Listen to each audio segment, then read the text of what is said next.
A heated meeting in Islip this evening left roughly 100 Town of Islip employees wondering if they're going to lose their jobs as the town tries to close a massive deficit.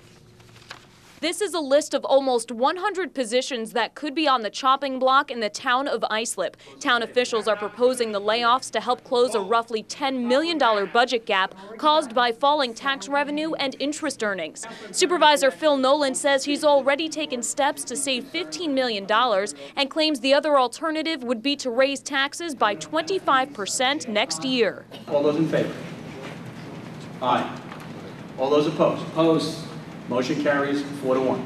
Today, the board voted to hold off on the layoffs until September 16th, buying time to negotiate concessions with the town workers union. Concessions such as a lag payroll or a shorter work week. I've been meeting with the union. I'm asking them to step up to the plate. The ball's in their court.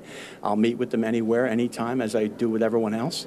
And hopefully we'll make some progress and get the number from 97 down to significantly less than that. Richard Hendershot, vice president of Teamsters Local 237, is ready to start talks immediately. He says cutting dedicated employees isn't the answer, pointing to the town's reserve funds.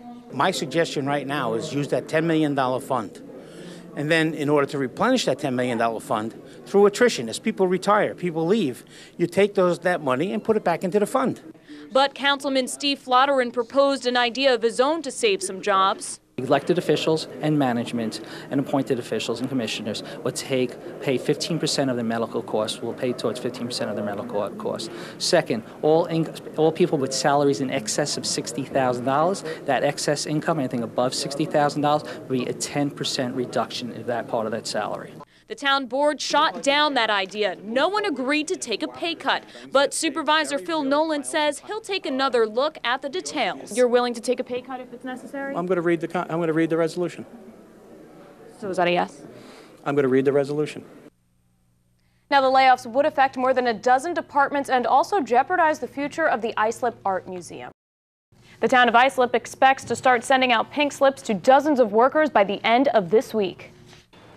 Protesters lined the streets outside of Islip Town Hall today, rallying against proposed layoffs. There's much more they could be doing, and that's cutting that upper management salary, taking away some of these promotions due to nepotism, things like that. They need to keep our members on the job and keep Islip clean. Last month, the town board approved letting 97 workers go to offset a $10 million budget shortfall. Since then, the union and the town have been negotiating and saved 26 positions. Union Vice President Richard Hendershot says he's offered a lag payroll and furloughs, but refuses to commit, claiming Supervisor Phil Nolan isn't doing everything he can. There's a $10 million surplus of money that sits there for future retirees' health care, which does not have to be funded.